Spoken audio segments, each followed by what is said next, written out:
All right, all right. What's going on, party people? Started a few seconds early, but we good.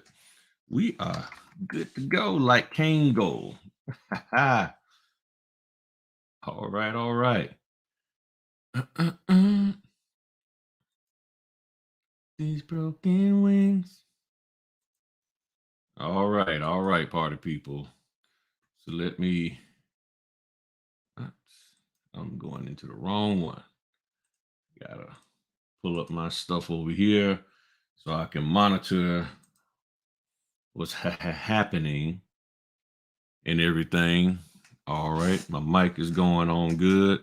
Let me make sure my, all right, that's good. All right, check one. Yep, that's rolling.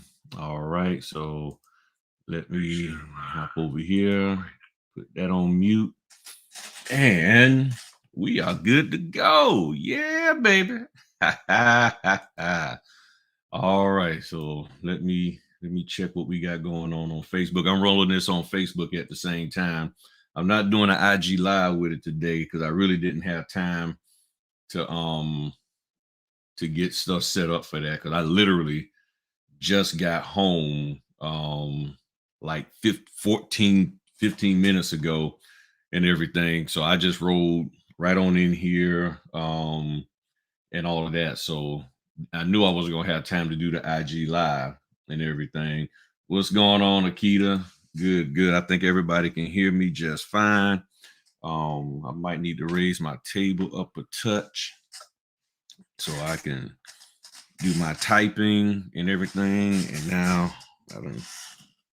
All right. I'm trying to get my chest straight now. So if you see me wiggling, that's the reason why I try to get this chest straight and everything. Just saying hey to everybody in the chat. Hello. All right. My man Oswald from New York. All right. To you. All right, all right. Agris Mobile Notary. Welcome. All right. Happy New Year to you, Wanda. Yeah.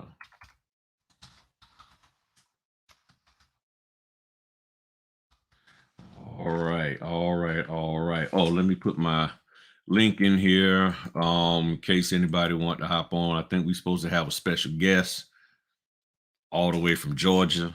And y'all know if anybody coming from Georgia, y'all know who that is and everything. So when she can, she gonna hop on and everything. All right. Okay, Davina, you in Virginia Beach. Cool, cool. All right. Let me put the link in here and try to get that. Now, of course, y'all know Fritter Friday. Fritter Friday. Bam! You know what we got. You know what we got. We got the fritter. And man, I sort of overslept this morning. Y'all know I was doing the live streams, and not that I was doing it with, but participating in the live streams with Eric Thomas, the number one motivational speaker in the world, great guy. And I was got to get my stuff just right. There we go. And so I was rolling with him and his crew, listening to them for 30 some days, I guess 33 days and all that. I don't know if I didn't do it the first, I didn't realize what was going on. So I missed the first 3 days. But the last 30, I was there from every morning, 3 a.m., listening to him, hearing his motivation. And y'all heard me do a couple of videos about it. What's going on?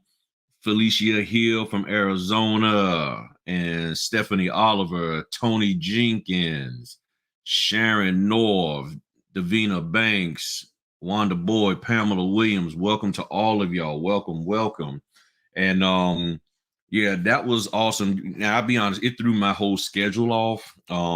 That's why I wasn't doing so many lives or anything over the last couple of weeks because I was just tired. I ain't gonna lie to you. And I was hurting. I was hurting. I mean, that I'm the type I can stay up late, but me getting up early in the morning and then staying up the whole day, that's really not my flow, because I have so much that I'm doing and got going on that I like to use the evenings to really decompress and just get things tidied up. So after the wife is taken care of, my sons are straight, my pop is straight, then everybody's good to go. I'm looking around like nobody else needs me for anything. All right, cool. And then I start focusing on a lot of the stuff that I like to do. So, hey, what's going on, Christina? What's going on, Rochelle? So I tell you, Frank, what's going on from Lower Alabama? So I really enjoyed it. If y'all can today, go on his page. I mean, it's 33 days worth, so that's a lot to try to look at in one day. But maybe download them or something. But a lot of what he was saying really resonated with me, because it's a lot of stuff that I've been saying to y'all and everything. I see you, Jeff. Hold on one second. And one of the last things that he said yesterday was, stop trying to get so much for so little. That there's people out here who are always trying to get as much as they can out of folk without putting out anything, without putting out any money. And that's one of the biggest things that I've learned with a lot of the people who come in this business, that you're trying to get as much as you can out of this business with giving as little as you can into it. For is your time. You don't want to do certain signings. You don't want to spend, especially with the reverse mortgages. I don't want to spend time with these senior citizens, so you won't do them. All of that kind of stuff. So, in other words, stop being cheap. Stop trying to cut corners on everything. And that's where everybody comes with the tips, tricks, and nuggets. I'm constantly trying to find a way to take shortcuts to stuff. And it's costing you. It really is costing you and everything. So let me bring these two party people on in here. We got Jeff, we got Samantha, we got other people. Costing you and everything. So let me bring these two party people on in here. We got Hold on. I have a problem. There we go. All right. So we're gonna hit you first, Jeff, and then we're gonna roll over to Samantha. What you got going on, Jeff? I just got on to wish you happy New Year. I appreciate all that you're doing for the YouTube community and all the notaries, and just wanted to express my appreciation to all your videos and all your knowledge and information that you provide us. Well, man, I appreciate it. I appreciate y'all listening. I appreciate y'all giving me good ideas to talk about and everything. Also, I appreciate y'all coming back and letting me know whether or not the stuff I'm saying is even valid, because sometimes I'll be shooting in the dark. I ain't gonna lie. I have an idea or a concept, or I'll be thinking something is going on out there, and I'll just put it out there just to see. And then somebody will come back and be like, man, you know what? I was just thinking that. Yeah, I just experienced that myself and everything. And, and I sit back a lot of times and I wait. Honestly, I wait for a lot of the senior notaries out there, gurus, to hear if they're going to teach on certain things. And there's these problems that keep rising up over and over again. And then I hear from the notary saying they had this problem, or they got in trouble because they did something wrong. Then I hear the title companies and signing companies saying the same thing. But then I don't hear any notary gurus out here. I mean, there's a few, but I don't hear them talking about that. And then especially the people who are mentors. And I'm like, okay, well, I'm going to just take a chance and mention this and see what happens. And then almost every single time it's like, oh, man, I just went through that. I'm glad you talked about that. Yeah, I didn't know that. I didn't understand it. And even like I did the one on the word seal yesterday. I kept hearing people talk about it. I kept hearing over and over again, people doing it, stamping every time they see the word seal, and then they start getting blacklisted because they're doing it. And I said, let me just sit down and really look at this word and see what I can find out. And I found the basic information that I understood that, okay, can represent signature. But then I started finding out all this other information about the contractual part of it. Even the stuff, like with Georgia, I even started off with how the word seal is reviewed in Georgia or viewed in Georgia, that it means something. So it means more than just a signature. Contractually, it means something more. So if you're putting your seal on there over top of somebody else's seal, is it making it null and void or any of that? You know what I'm saying? So you have to be careful, and nobody's talking about this. However, people are teaching it. And that's the part that's really disheartening, is that you have notaries out here who are teaching other folk to stamp every time they see seal just to be on the safe side. And that's what I've been told. Well, they told me to do it because if I just stamp every time I see that word, I'll be safe. So that tells me the person who's teaching you don't know what the heck they're talking about. And you're taking your time out and listening to them and executing it, and you won't justify and verify what they're saying. This is why a lot of notaries are probably getting blacklisted. And that's why I said yesterday, if you've been doing this, stamping every time you see the word seal, you probably need to go back to those companies and apologize and let them know you know better now, and to give you a second shot, because a lot of them are just walking away from you without really telling you why, because they don't have time to be babysitting grown folk and everything. So I appreciate your words, Jeff. Yep. I appreciate all that you do. Thank you, man. I'm going to bow out and you can talk to Samantha. All right, my man. You have a good one, Chief. Have a good one. Bye. What's going on, lady? Wow, Jeff made it seem like it was going to be torture talking to me. Thanks, Jeff. Nah, ain't no torture talking to you. Well, thank you for hopping on. I mean, when you hit me up yesterday, it was it was like right on time, because I think after one of the 3 a.m.s early this week, I was like, all right, what my Fritter Friday is going to be on? And I got to thinking about it. I said, you know what? The way things have been this year, a lot of changes have happened. And I mean, and everybody knows, I was talking about it way back in January, February, that if notaries don't get their act together, these companies who are contracting us, who are paying us, are going to make adjustments to deal with the bad actors in this industry. And they did. And notaries who were getting work going up, and then it just cut off for a lot. I even recently was told by one lady that when she's renewed her information with one of the signing companies, they told her, thank you, but now our rules are you have to have 2 years experience. We'll catch you when you hit 2 years. Peace. I mean, I'm sitting here like, wow, hey, what's going on, TXB, for you? Glad to see you in. And I said, see, what that told me right there is, notaries, if you're going to increase your revenue, your notary revenue for 2022, you're going to have to change your business model. You're going to have to adjust the way you've been doing things, meaning you're going to have to actually look at what you've been taught, who you've been taught from, and verify and validate whether or not it's even valid, period, across all of this notary world, as well as, is it valid for you in your state? And as I've been saying even more and more, I found out from the people in North Carolina that all they're supposed to do is just state the title of the document, and they can't go beyond that.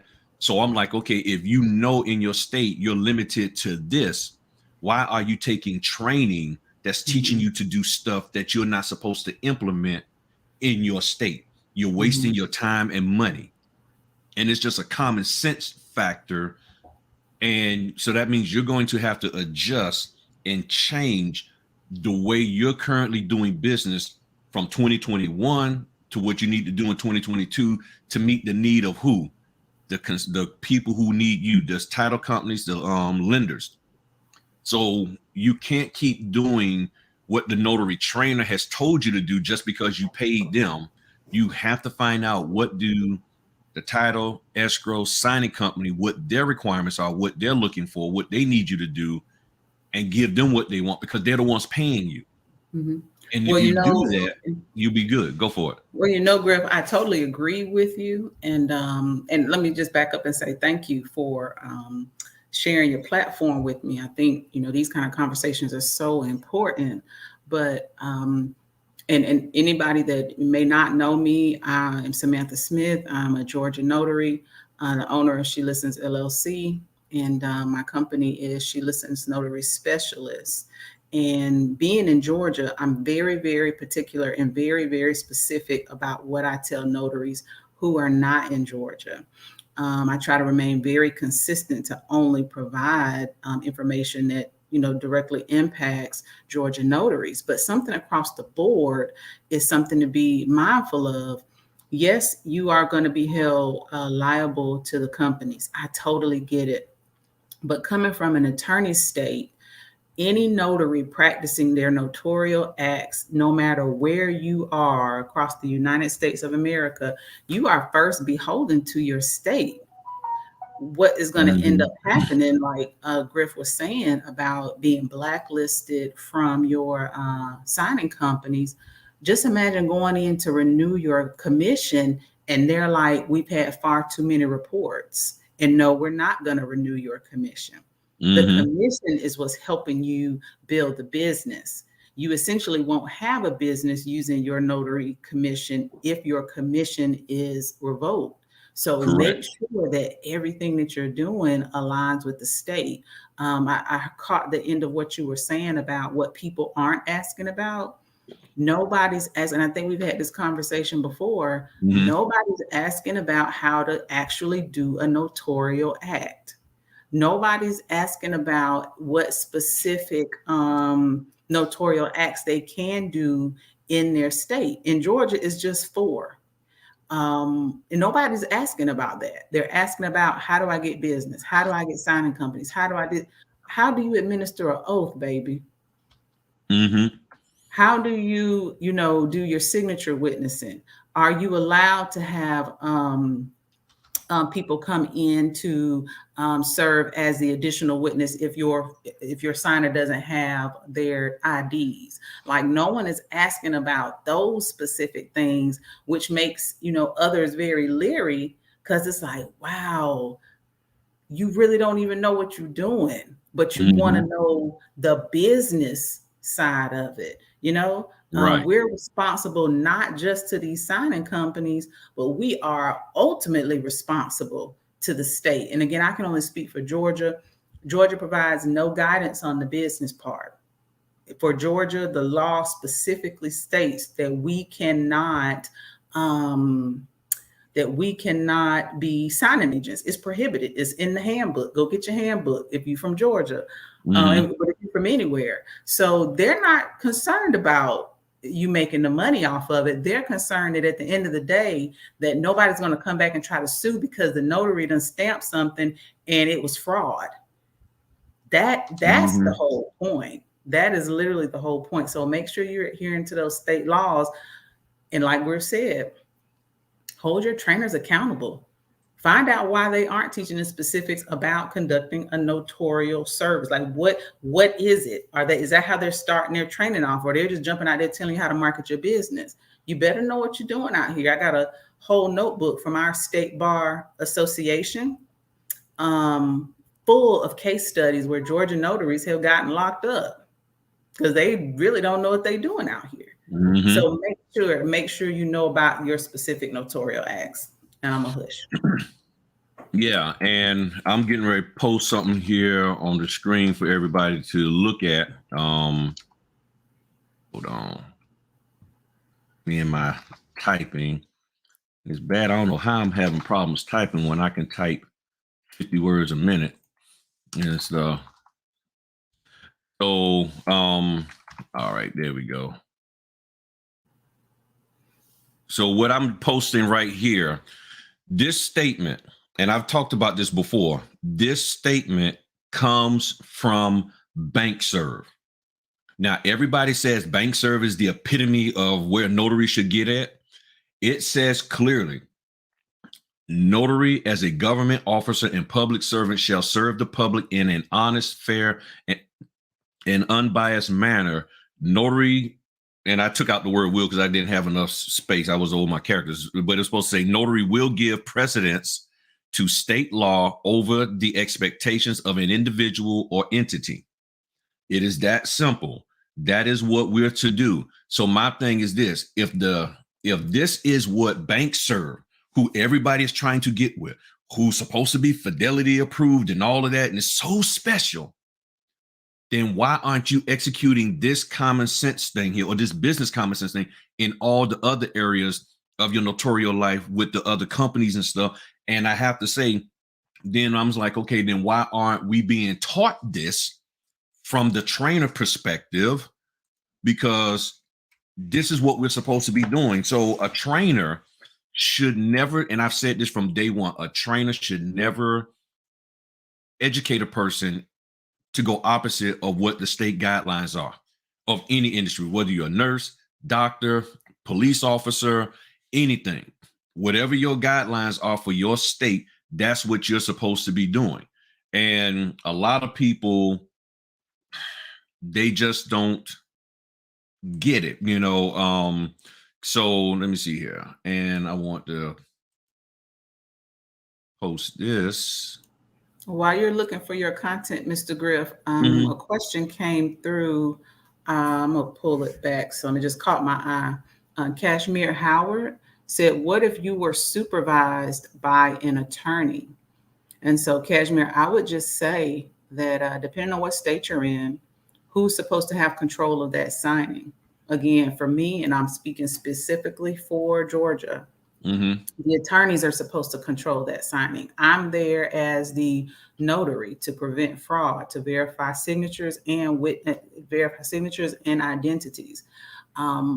Now, can I withdraw my services if I feel like maybe an attorney is doing something a little slick? Now I want to put my name on it. Most definitely. And that is where I have to, or as a notary, you have to use what you know based on just like, you know, your little spidey senses and what's in the handbook. The handbook gives you total autonomy to be able to say, I don't feel comfortable conducting this signing. I know I've done it before, regardless of whether or not an attorney is there. But again, find out for whatever state you're in, who has control of that signing once you get there, no matter who you signed up to get paid with through a signing service. If the attorney has control over it, let them have control over it. Yeah, and the thing was too long to post, but I'm gonna read it to you. I'm gonna just say what it says here. And again, this is from BankServe. And if you're on BankServe, all you got to do is just go to your terms of service with them, your BankServe agreement, and you'll see it. It says, notary will not give advice to any signator. Any questions regarding the content of the documents being executed shall be referred back to the company or company personnel designated in the loan package transmittal. Again, stop being more than what you're supposed to be. That's where you're getting in trouble. I know Samantha probably gets phone calls. I get phone calls of notaries constantly having issues where I don't want to go out and do the notary signing and I'm refusing to do them. And I'm like, why? Well, I don't feel prepared. I'm like, and then there's people who are telling me, I've been a notary for years. I've been a notary for years, but I don't feel comfortable going out and doing the closings. I'm like, okay, why don't you? And what it all boils down to is the document presentation side. They're like, well, I don't know how I'm going to say what I need to say about the documents. Well, what state you're in? I'm in New York. As I learned from my man Oswald, who's on here, New York, you can't do that. You're limited on what you can say. And in Georgia, we know you're limited on what you say. In North Carolina, so I'm sitting here like, if you're not allowed to do certain things, why are you focusing on doing that? And it never made sense to me. Why would the industry, let's just look at the common sense here. Why would the industry take a brand new notary and say, okay, now take these 216 pages and I want you to make sure that the person who you're sitting across from, who you never seen before, with these documents you never seen before, that they understand everything that you are bringing to them. That is your responsibility. In no other industry have I ever heard that being done, especially without supervision. Because now you remember now, we always say, well, you can't take another notary with you. It only has to be you by yourself. So you can't take somebody who's experienced like Samantha or me with you. So you're on your own and you're going to sit here and start running your mouth off about something that you clearly don't fully understand. That doesn't make sense. Why would why are we being put in that position? And then if you make a mistake and cause the deal not to get done, now you're getting hit with your E&O insurance. Now you're getting blacklisted and all of that. And it doesn't make sense. But we don't like it. They don't put a brand new surgeon out there. They don't put brand new preachers out there. Like, look, I know you just got your license 2 days ago, but nah, you ain't about to start no worldwide. You sit your butt down under bishop for a little while and learn some other things. The same thing with teachers. Okay, we're gonna put you in the kindergarten because you need to learn how to deal with them before you put you over here with these high school students and stuff.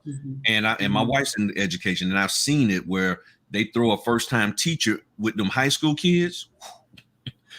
They get tore up because they're not ready for that. They need some other training. And then what do they do in the school system? They even have mentors if they have to help guide them. But now you're being told you're a notary signing agent. Here it is, the package.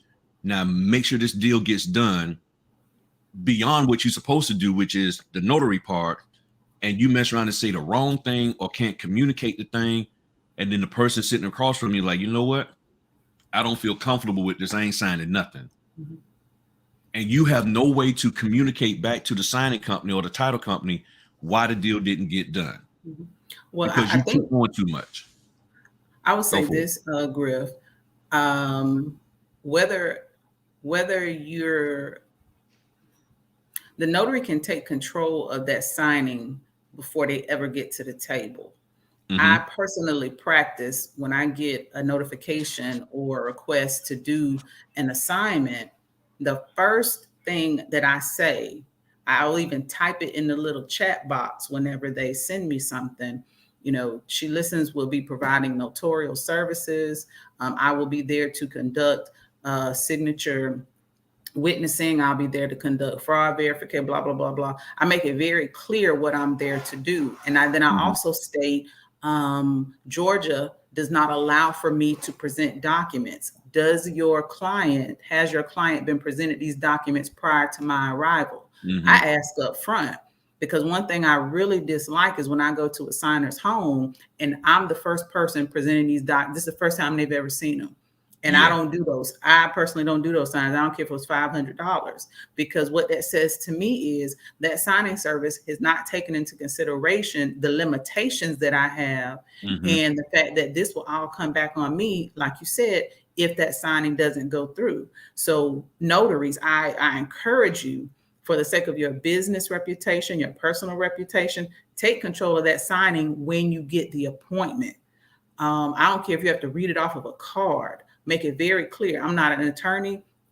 These documents are not my property. I did not create them. I'm there serving only as the notary. Did your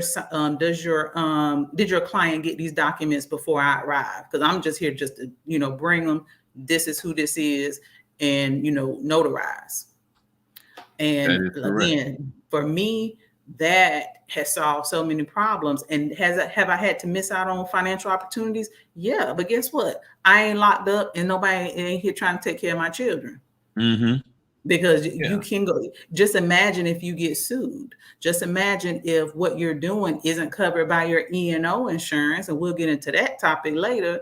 And you do assume the liability for it, all because you're trying to do your side hustle or whatever you're going to call it, your business, your company. Take control of that signing as soon as you get that notification, and let people know who you are, what you got going on, and what you are there to do and what you're not going to do.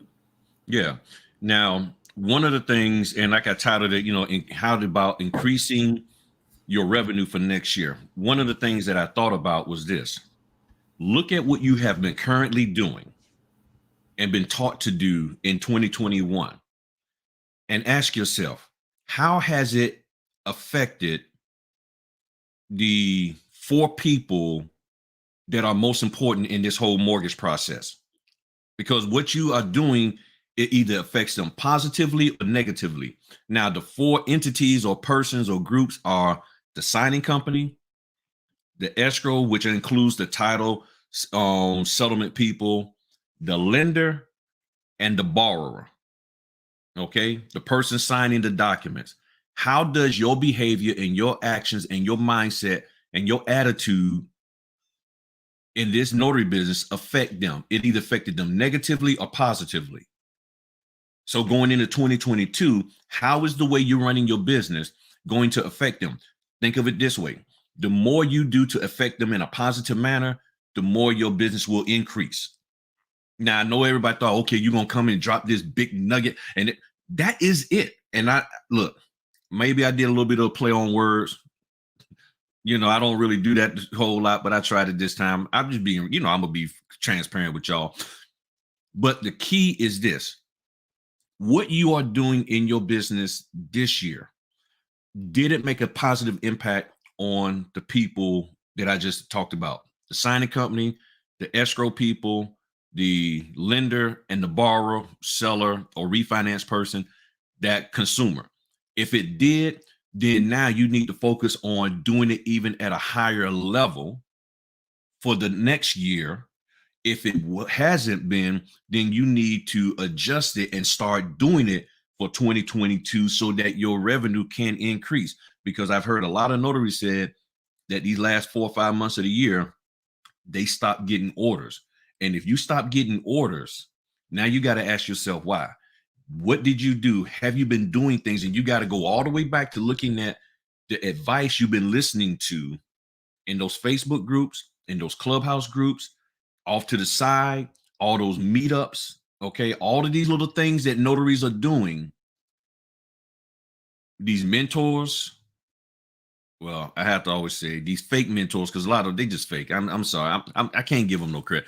They fake, okay? Because if they was true mentors, they would be moving you toward your goal. But see, they can't move you toward your goal if you don't know what your goal is. That's a whole nother subject that I've talked about before. But that's really the whole crutch of this. So in other words, if you're going to increase your revenue for 2022, you have to set your goal, know what you're trying to do in this business, and then surround yourself with individuals that's going to move you in that direction. And it's not about how much you paid somebody. You can overpay for education. You can overpay for college, and then you get out into the workforce, and nothing that you learned in college is really helping you in your job, but you get around a particular person at your job who can break it down for you and help you and set you on the correct path. And then maybe in your third or fourth year of that job, what you learned in college then all of a sudden applies. So that can be the scenario, but you got to make an adjustment. And if you're unwilling to make an adjustment, and those of you who did not make the adjustments for this year, you saw a decrease in your revenue. Mine stayed constant through the whole year. I did 689 signings. I got one more to do today. And I was really trying to push about 720 or so, but I'm happy with what I did. I met my financial goal. I actually exceeded it. I didn't realize that. And I'm like, okay, I did better than what I really wanted to do in my first calendar year of being a full-time entrepreneur with this business is match what I did in my job. That was it. I just wanted to match, because if you're making $50,000 and all of a sudden you quit and do this business, and then you come out at the end of the year only making 20, that's not good. So I said, I got to get out here and hustle and work this thing. And one of the things that I learned was that, and y'all might think this is trivial, but I think it means a lot to me. One of the things I learned in 2021 was that I can be around my family more than what the W-2 job allowed me to. Because when you're in a W-2, you don't get a whole lot of time with your family. And when you're a full-time entrepreneur, you spending a lot more time at home, a lot more time with your kids, a lot more time with your spouse. How do y'all interact? And we still married. The kids still cool with me, and nobody's telling me to go back and get a job because I done got on their nerves. So that was one of the number one things that I learned, and I appreciated that I was able to successfully keep the family together and not cause division by me now being home more. And that's very important to me.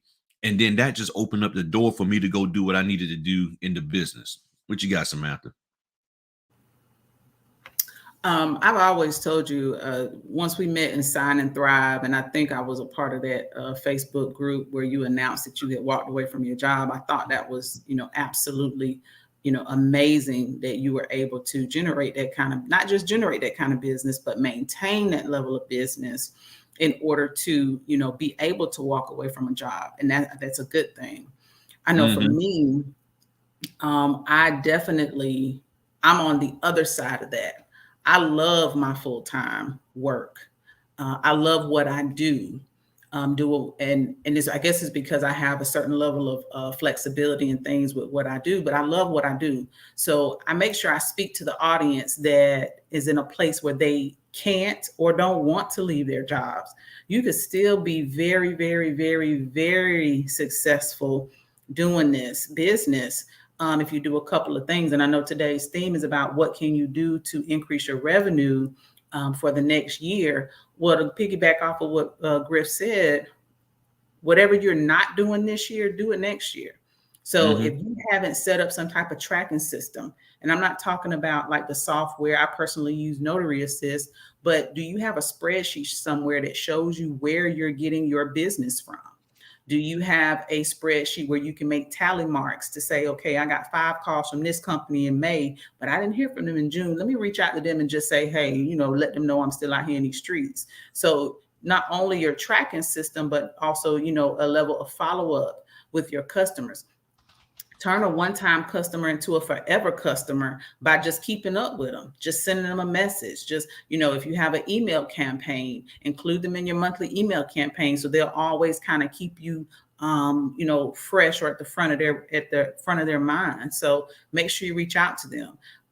I'll say this: if anybody's ever heard me talk about anything, I'm not really for the Facebook groups. They don't do nothing for me. I ain't hating on nobody's Facebook group. They just weren't a positive place for me. But I will say this. I don't know what new notary might see this video. I stand on everything I say. I don't mind it. But it is not a compliment to tell somebody that you want to pick their brain. Y'all stop doing that. Stop getting in people's inboxes saying you want to pick their brain after you've gone and paid $700 to somebody else for training, but now you want to pick somebody else's brain for free. Y'all, we got to stop doing that. I think that our industry is only going to be as good and as solid as we make it. And yes, we build relationships. Yes, we build the community, but we also respect people for their time. If you really respect Griff and you respect the others that are giving out this free information, the way that you pick their brain, go find their content. They've already put the information out there, period. It's already out there. Be respectful to at least look at what they already have before you in their inbox wanting to pick their brain. It's not an ego booster. You're not making anybody feel good by saying, I want to pick your brain and find out. Let's just stop all that. Let's build these relationships. Let's be consistent and intentional with that, so that when it comes time that you really need community, you got one, because you genuinely built a good, solid relationship with another notary, as opposed to thinking you just gonna kind of jump in and dig off of what they've already worked hard for. So if you really, really want to increase your money for the upcoming year, do those things this year do those things in the coming year that you didn't do this year. Double down on your tracking, double down on your relationship building, double down on being authentic and learning what you need to know in order to be a successful notary and to be a successful business owner. Yeah, and she's 100% correct. And one of the things, because y'all have heard me talk about it, my wife talked about how, I get phone calls from people who will say, hey, I've been binge watching your videos, but 80% of what they're calling me for is stuff that I've already answered in the video. But they want me to, they're like, well, I need to hear it from you. And I'm like, no, you don't. You heard it from me. You heard me in the video say it, but you're doubting it. And I say over and over again, if you're doubting why are you doubting the information that you have? It's because either you don't trust what was being told to you, or you don't trust who said it. So if you feel that you can trust me, then why do you doubt what I'm saying? Do you think that I'm making up stuff and saying a lie, or I'm saying something for shock value or for likes or for views? But then over here in the corner, you're gonna get me, and then I'm gonna tell you the real deal. I tell y'all that is very disingenuous. I don't do that. Now there are people out there who do, and they bait and switch you all the time because they want you to hit them up, and then the first thing you're doing is you got to pay them on their cash out in order to get the true information. But that's not me. So one way you can increase your revenue is by watching where you're spending your money. So if you have places like mine where I'm putting out all this free content and putting videos out there, I don't see how you cannot move forward in doing this business. Now, me and Samantha talked about this. One of the things I am going to be doing, and I had thought long and hard about this, about doing some training. Okay. I talked to my wife about it, talked to some other trusted people. Samantha's one of them. I even talked to Laura Brewer about a week or so ago, because one of the things I want to do, and if y'all have paid attention, what I try to do, I don't try to replicate. I do as best I can not to replicate what other people are doing, because it's too many people are doing that. Yes. So what I try to do, like Eric Thomas talks about, I find a gap. I try to find an area that is missing and then find a way to fill it. If I can fill it, then I will do everything I can to fill that area that people have told me. That's why I like talking to y'all. And I hear what people are saying, and I'm like, okay, well, everybody's telling me this is where they're hurting at. If they had this, it would make it easier for them. So I said, okay, cool. So I spent the last 7-8 months of this year analyzing it and coming up with a way to address that issue. I'm not ready to announce it yet, but I've talked to Samantha offline about it. But in January/February, I'm going to be putting something together. There's going to be some face-to-face stuff here, but I'm also working toward an online portion of it and everything. And I'm just about done doing that. That's another reason why I hadn't really been on lately, because I've been working on that and learning and studying and everything, because I'm trying to find a way to increase. Here's my bottom line with this. What I want to see happen is the signing companies, title companies, they say, we don't want to use notaries, especially new notaries, because of these issues here. Okay, gotcha. If I can find a way to mitigate those issues, will you hire them? Because that's really what it boils down to. You don't go to certain, let's say you go, okay, let's say like Chuck E. Cheese. I'm not picking on Chuck E. Cheese, but we know some of the crazy stuff that be going on in Chuck E. Cheese, people dancing on tables and twerking and all of that. Chuck E. Cheese got to come to you and say, well, look, you can have your kid's birthday party here, because we assure you, because of these things here, that you won't have that problem. You won't have people fighting the manager and the daggone animatronics coming off the stage and beating your kid up and all that. We're going to ensure that it's going to be safe. So if they can assure you, then you say, okay, well, I will come and give you business. I'm taking the same concept. I hear what the title companies and signing companies say is the issue. I'm putting together something to mitigate that. The notaries who take this training and go through it, in my opinion, they should not have a problem getting work if you can clearly articulate and show these people that you are not like those pandemic notaries, Omicron notaries, so forth and on notaries. You will be fine. But you got to show them. You got to show them. You can't just expect them to just, oh, okay, yeah, I think you've been doing it a year and a half. You're not going to have it. No, you got to give them a reason, because these are real issues. So that's one of the things. But it will be affordable. Y'all know I ain't money hungry, so it's going to be affordable for y'all. But for as you running around from person to person who haven't proven themselves, if every time you got to ask somebody, I mean, okay, I'm going to say this I don't know if the person is on today or not, but look, somebody sent me a flyer from somebody charging. And this is the fee they charge is $200 off their normal fee for 1 month. I already know what you're talking about. Go ahead. $1,799 for 1 month. And that was the discount. And that's the discount. Yeah. So I'm like, okay, so if you can pay that, you'll be able to pay what I'm a charge, or what Samantha charge. Somebody charge, who's quality, who's proven themselves. Some of these people haven't proven themselves because here's what's going on. Let me break this down to y'all so you can save some money and increase your revenue. What I'm recently found out, and I thought this was going on, but somebody called me and confirmed it. There are notaries out there who can't cut the mustard. They can't do this job to the level of bringing in, let's say, $6,000 or more a month. So what they're doing is they can't get that $100,000 a year. So they've been told, okay, well, if you can't do that with the notary part for the closings, start a signing company, start a training company. So that way you can still make the $300 a day times X amount of days, which gives you the $108,000 a year. Because if you make $9,000 a month, that's $108,000 a year. I know the numbers. A lot of people know the numbers. Some of you, this is brand new to you. So you're like, wow, I didn't realize that. But here's the problem. If you want good at being a notary, how are you going to be good at being a signing company? How are you going to be good at doing training? If you wasn't good, and if you're going to be a signing company or a training company, you got to have other notaries to do that. So if 30% of the notaries in this industry per month are switching over to signing companies and training companies,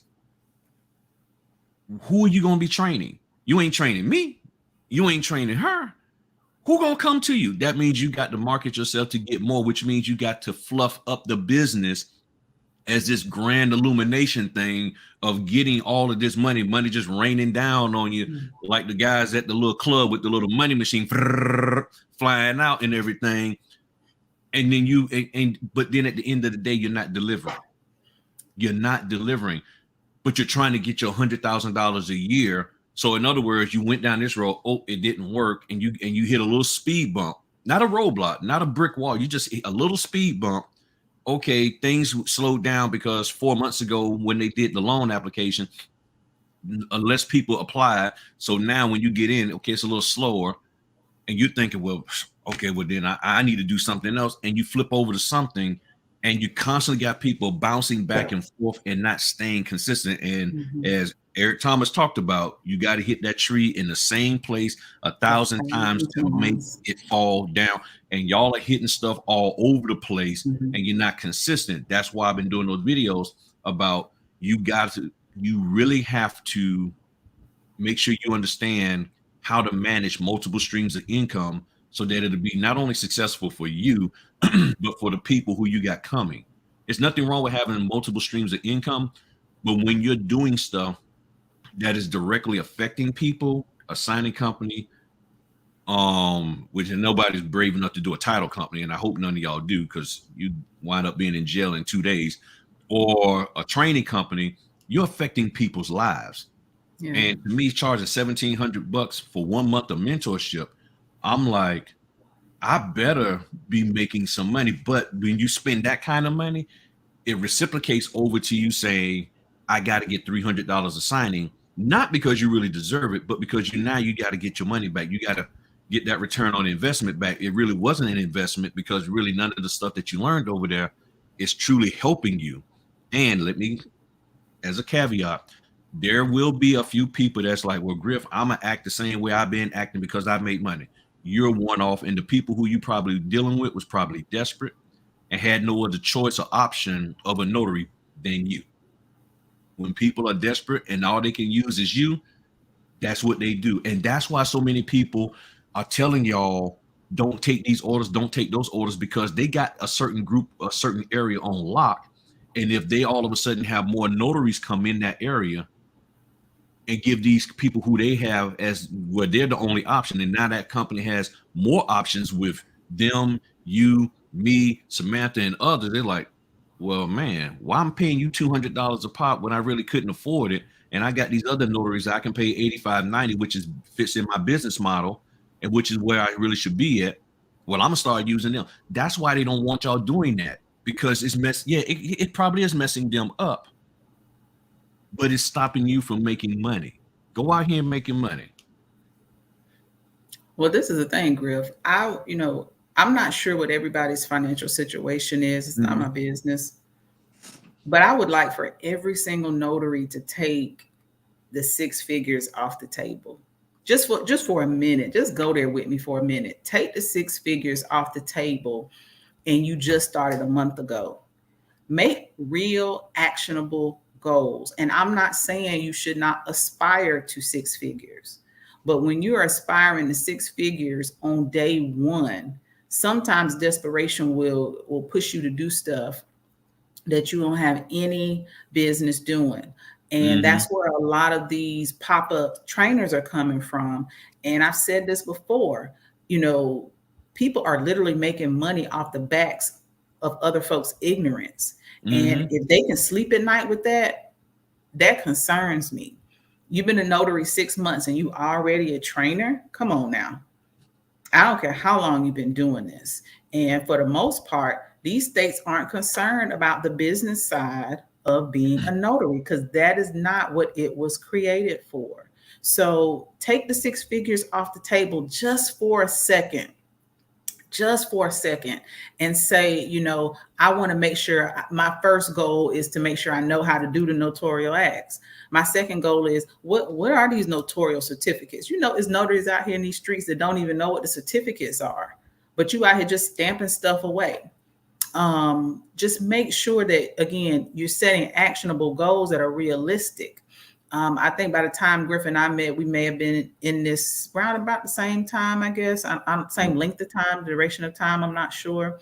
But all I know is his goals were different from mine. If you work in a full-time job, make goals that make sense for you. If your goal is to do 6 figures, just be realistic about it. Don't your first hour, you ready to make, $500 per signing, these signing companies gonna laugh at you. And it's gonna be like, who you think gonna pay you $150 per signing? You just started yesterday. So Just make sure that, you set realistic, actionable goals. I'm not saying you can't be a 6-figure earner. I'm not saying that.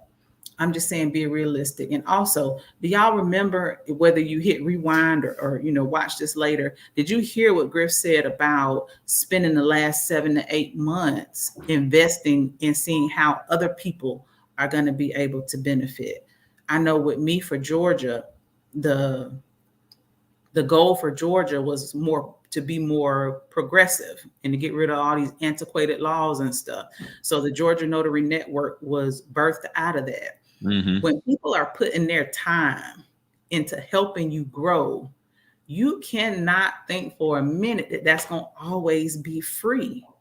You can't think for a minute that you've got to keep, that you have access to them like that, especially when they're putting out the content. I can guarantee you that between what Griff does and maybe other Virginia notaries, I know for what I do in comparison to Georgia notaries who want to be trainers, you're not talking about the fundamentals of it. You're not even talking about the true business side of it.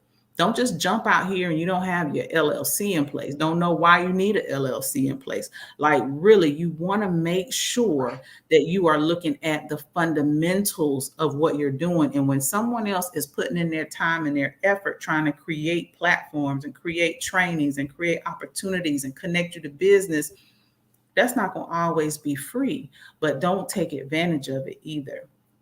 Who was that? I think they mentioned this morning on the 3 a.m. club about having a catalog of resources and a catalog of things that people can go to that, it not only starts your journey, Griff, but it starts the journey of the people that's coming behind you.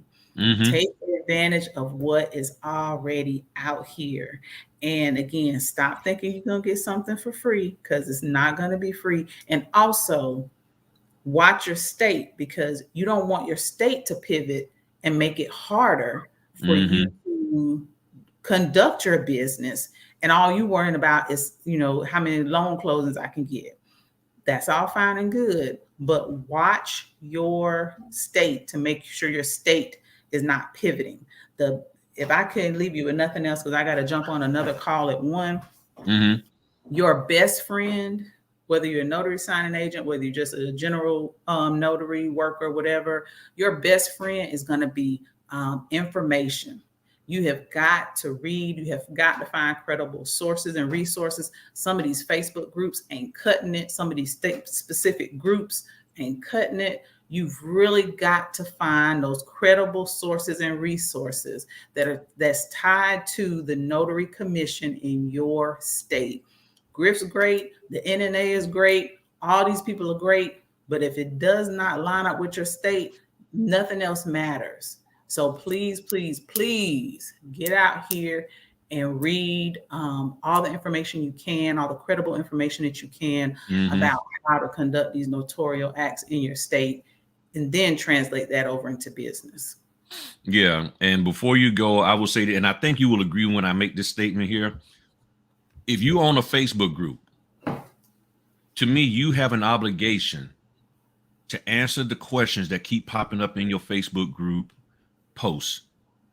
If you run a Facebook group and you're not answering the questions and helping those notaries understand, but you're allowing them to get cussed out and fussed at and belittled, your Facebook group needs to be shut down. That's why I bounced out of a lot of them. I think I'm in a couple that are reputable, and I don't even remember the names of them because I really don't go in them that often.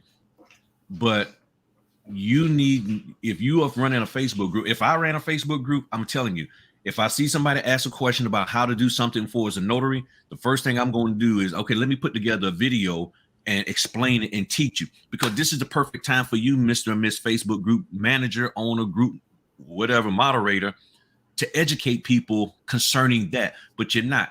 You're worrying about people getting gift boxes and packages and donuts and all that kind of stuff.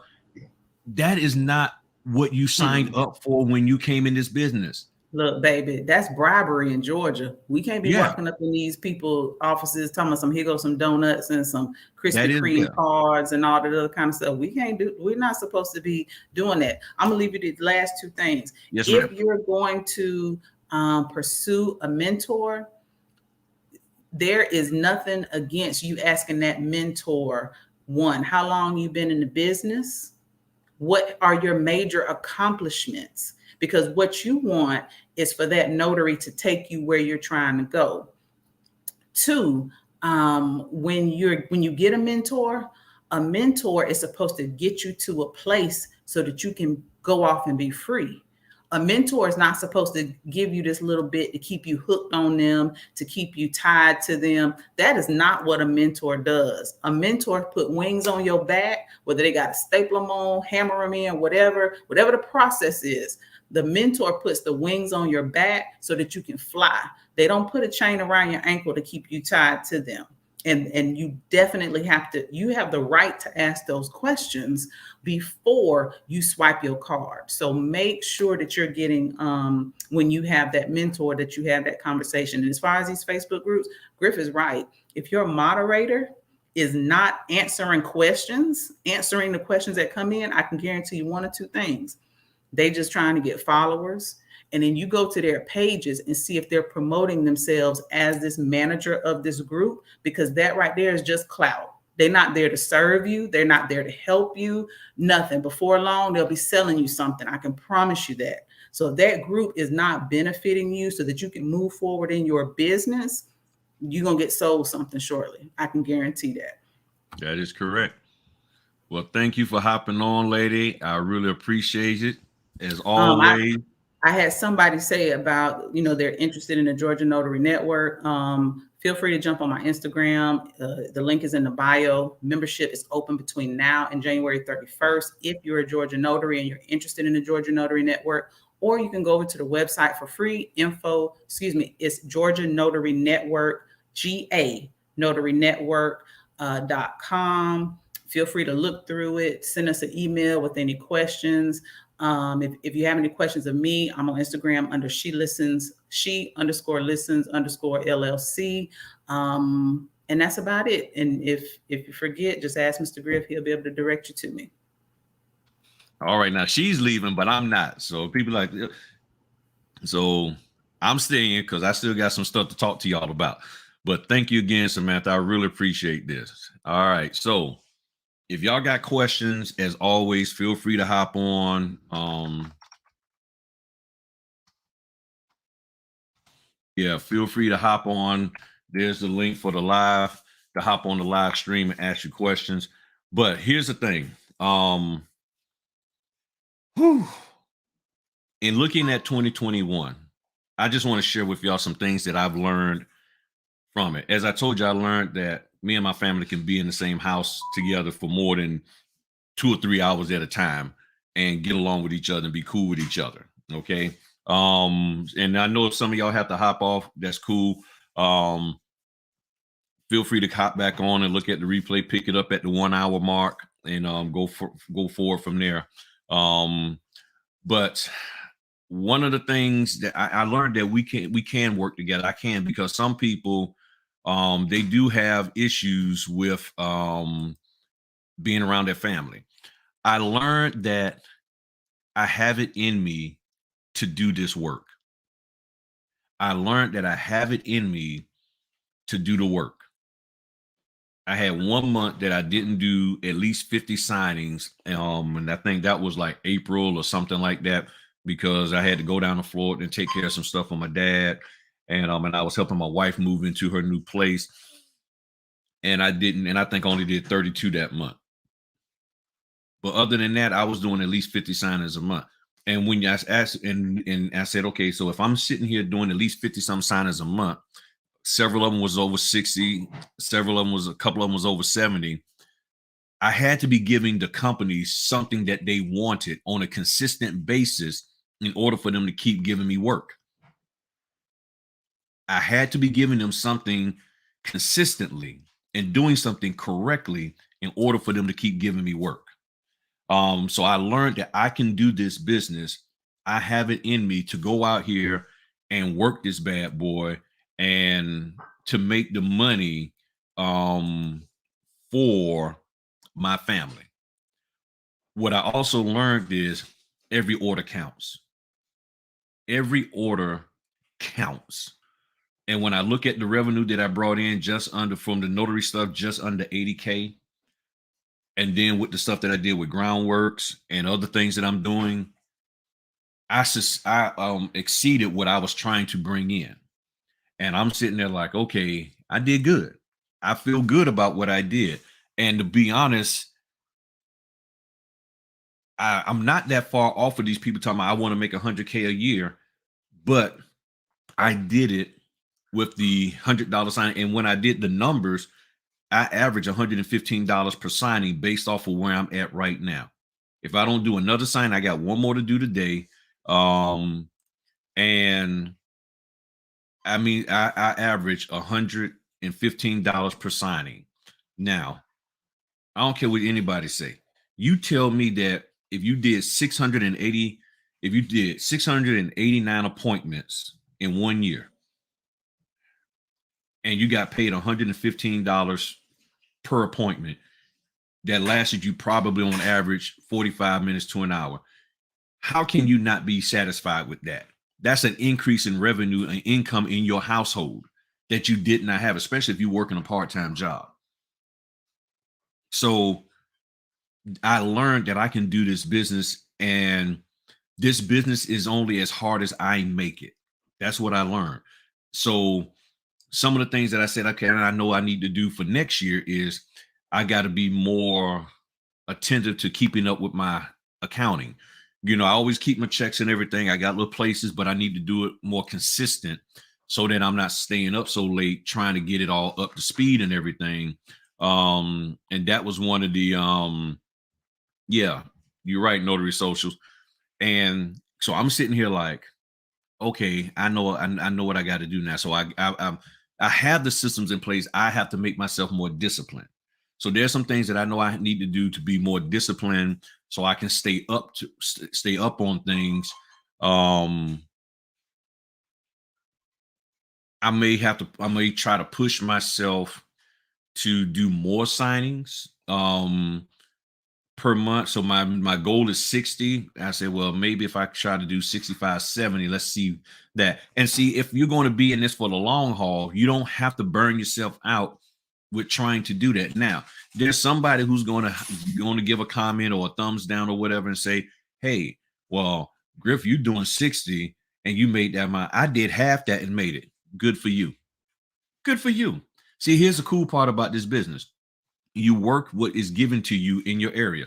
For those of you who understand sports, there's a phrase in sports that the offensive side of the sport, whether baseball, basketball, football, soccer, they say, take what the defense gives you.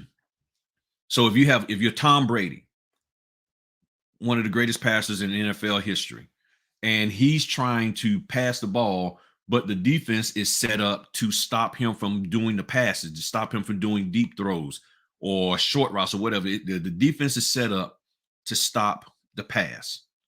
So he ain't going to get that much on passing. However, the run game is wide open. So now you got to have somebody who can run the ball effectively and people who can block, so that the run game can probably win you the game. If the run game is blocked and you have somebody like, back in the day, Walter Payton. So if you shutting Walter Payton down, then you got to have a good quarterback and some good receivers and beat them that way.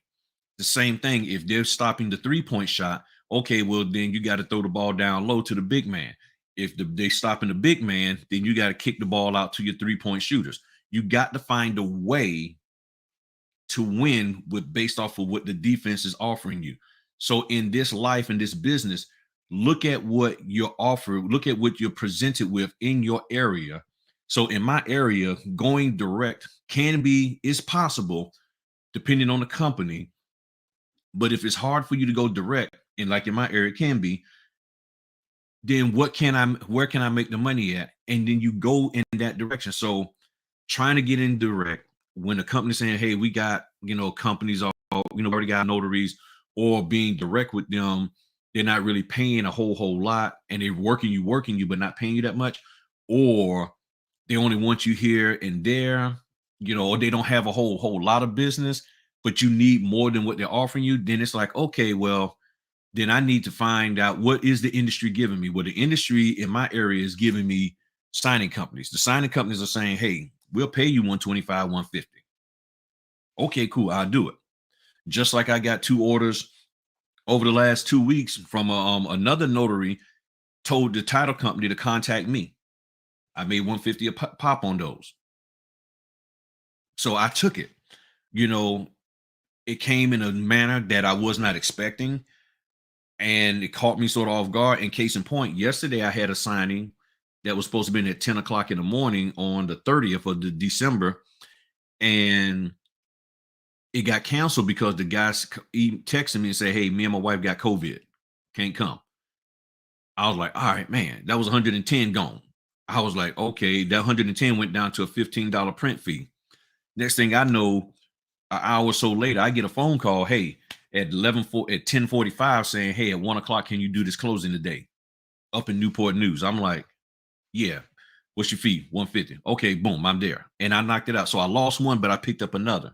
If I sit there and say and moped about losing the 110 and fussing about that and crying about that, I would not have been in a mindset to take advantage of the 150. And again, one of the things that I learned, and this is something that all of you need to get your act together on, and I'm serious, you really need to get your act together on this. In 2022, you need to increase. If you really want to make money in this business, in 2022, you need to increase the number of last minute signings, same day signings that you do. You're going to have to. I didn't keep, and probably never will. Just things happen so fast, but you cannot make money in this business if you're only going to do signings when you got 3 to 5 days leadway, 2 weeks, all of that. All of that is nice. Now, granted, I know some of you are part-time, but you see, even me, when I worked a full-time job, I still took last minute signing. I'm at work, and next thing I know, I don't have any orders, and I'm sitting here and I get a phone call at 2 o'clock, or an order comes in at 2 o'clock saying, hey, can you do one today at 5? Yeah. So you have to put yourself in a position to be able to do it. Yeah, I can do it. I'm gonna do it, no problem. Yeah, we had a matter of fact, and especially they told me, yeah, we already got the documents. Or if we need one done today, the time is TBD. You set the time up with the person.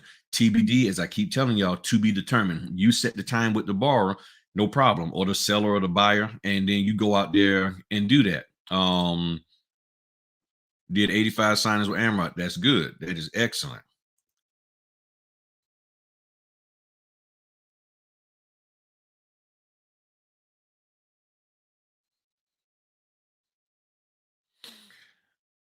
Okay. And see, this is how to do each. You don't need to know how to do each document, Kara. That is, and see when, and if you could just look, the link is here, and I need to hear you. I need to hear you, and talk to me about what you mean by how to do each document. What does that mean? Because see, people say I need to know the documents. I need to know what to do with each document. What is it that you think you're supposed to do with each document? See, this is the question that you have to ask yourself. And the question is, who told you that you need to do something with each document, and what is that something you need to do? Okay, so that's something, and this is a question that gets sent to me all the time. I don't know what to do with the documents. Well, the only thing you need to do is notarize them. And if you look at the videos in my Notary Basic playlist, I show you how to go about notarizing the documents. I show you what you need to do.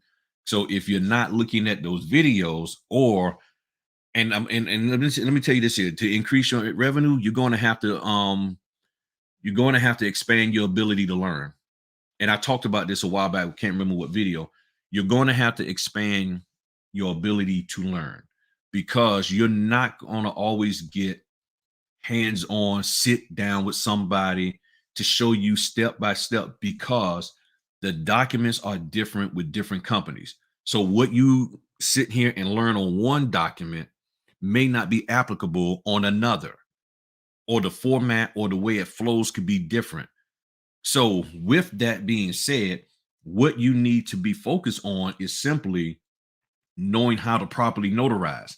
If you understand how to properly notarize, there's no reason for you not to be able to do a loan closing. If you're new and you've never done this, okay? Why are you worried about trying to explain the documents or what to do with the documents? The only thing to do with any document, and I have a video on that called Free Loan Doc Overview Part 2, where they need to sign, where I need to sign. I have the video out there that breaks all of that down. So if you have not gone out there and looked at that video, that is the first thing you need to do. You need to go and look at that video and everything. And let me see here. Hold on one second.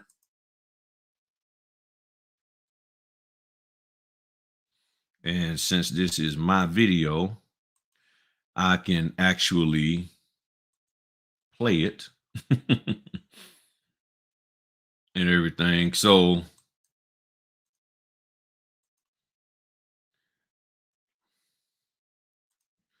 this here is, all right, YouTube, this is mine. So don't be giving me no copyright strikes. This is my stuff.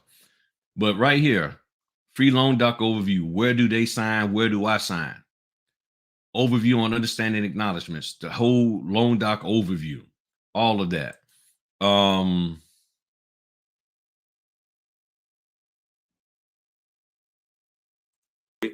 You do not need to fill this out and that. You do not need to put X's and cross stuff out on here. You just don't fill it out, and then you fill out the other one. So let me take this back to the beginning. People, where do they sign? Where do I sign? And it's a simple answer. And it's an answer that everybody should already know. It shouldn't be a thing of you got to figure it out, because as I said in my other loan doc overview, it's for the most part, 98% of the time, it's clear where they need to sign and where you need to sign.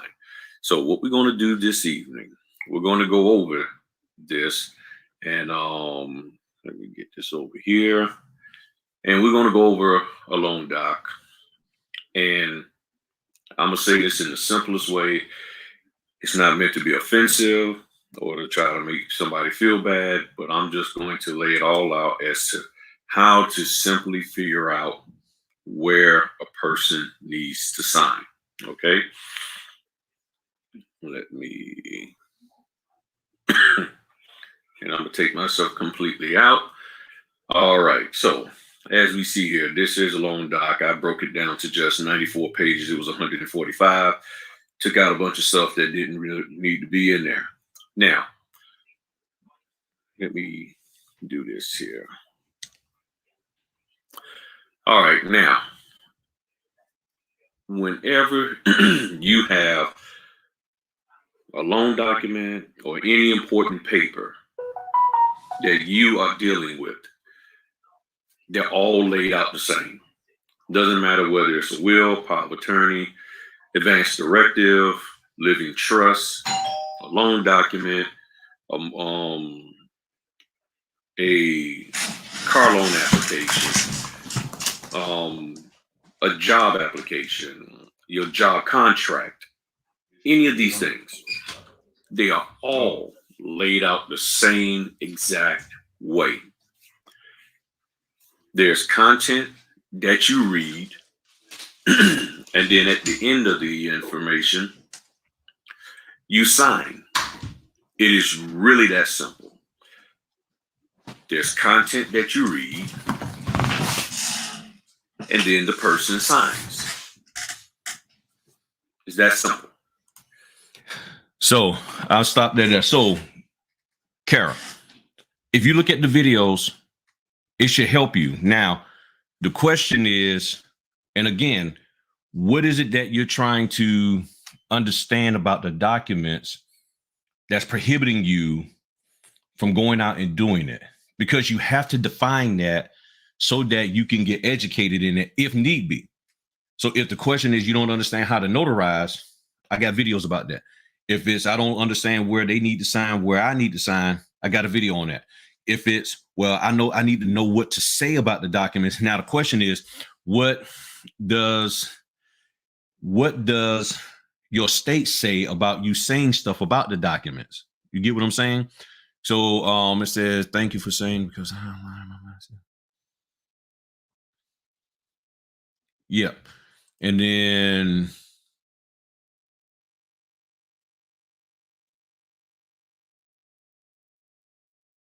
so, okay, again, you need again, maybe I missed the thing. I'm trying to understand what you actually feel you need to learn. That's the question. When you say you need a detailed video, what details do you feel you're missing? Okay. And this is how I deal with stuff. Somebody says, I need a detailed video. What is it that you need a detailed video on? Because if I look at some of the videos I've done, they're pretty detailed, but you're saying, well, no, that didn't teach me what I needed to know. So now I need to know, what is it that you need to know if I'm going to do a video on it? And that would be for anybody. Okay. That would be for anybody. It's like, okay, what do I need to know? And thank you for the super chat, Tracy G. Appreciate that. What is the details that you feel you are missing? That's what the question that's the question that needs to be answered, because if you go somewhere to be educated, if you go into a class, a CPR class, and you take the class and you feel that you didn't get what you needed, then you got to say, okay, well, I learned this, but I didn't learn that. I thought I was going to learn something. So if the question is, or if the mindset is that you feel that you should have been taught something, then what is it that you need to be taught? Or if something was said, then maybe it wasn't said in a particular manner. And that's why it's important with people who calling themselves trainers and mentors. You got to know how to pick up this. This is very important to say, okay, well, what is it that you need to know? So that's why I put the link in the thing. I don't know if you can hop on or not, but I would love to hear. And this isn't about embarrassing anybody or putting anybody on the spot. This is and people who know me, I don't know how long you've been following me, but this is me. This is how I help people out, to help you understand what you don't understand. That is key. And that's my goal, is to help you to understand what you don't understand. But I can't do that if I don't know what you don't understand. That's what I need to know. I need to know what you don't understand so I can help you to understand it and everything. That's where I'm at with this. So if you can hop on, hey, thanks for the super chat, Oswald. Appreciate it, man. If you can help me to understand that, and I know I'm repeating myself and I'm trying to be crystal clear, I promise you, I will get you an answer. Once I know what it is that you need and you feel you're lacking, then that way I can be laser focused on finding the answer for you.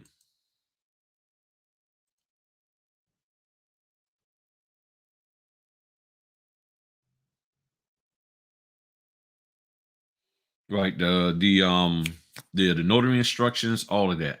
So I'm putting notary help at Griffin Notary. So that's my email. Era, that's my email. Hit me up. Because again, I'm fully fine with doing a video on whatever, but I just need to know what I need to focus on. And I can't do it aimlessly and all of that. So for this year, for last year, I just learned that also there are a lot of people out here who are taking advantage of notaries. A lot of notaries are so desperate to make this money for whatever reason they have, that they are opening themselves to be taken advantage of, which is a huge, huge problem. I'm just checking my calendar because I think, yeah, got my stuff at 3:00 and all of that. I got everybody who hit me up on Instagram. I got your stuff and everything. So I learned that it is very, very important. I never heard of Doxy Go SC. Portable scanner, rechargeable battery.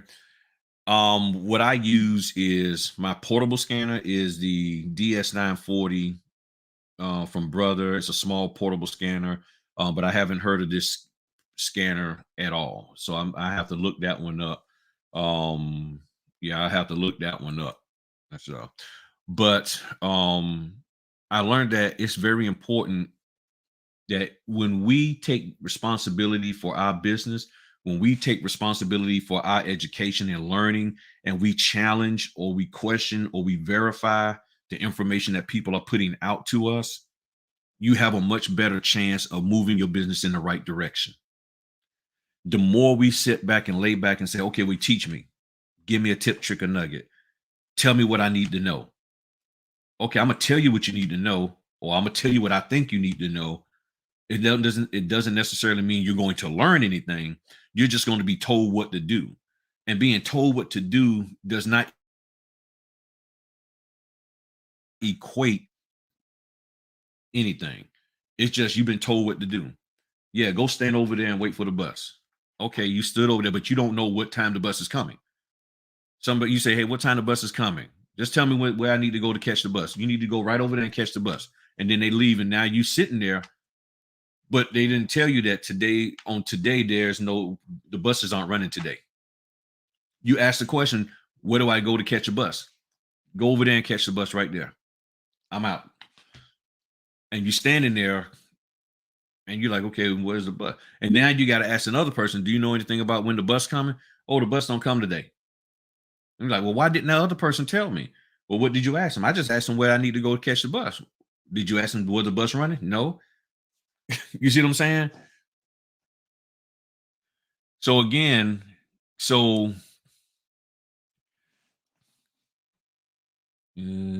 okay, let me see if I can go back.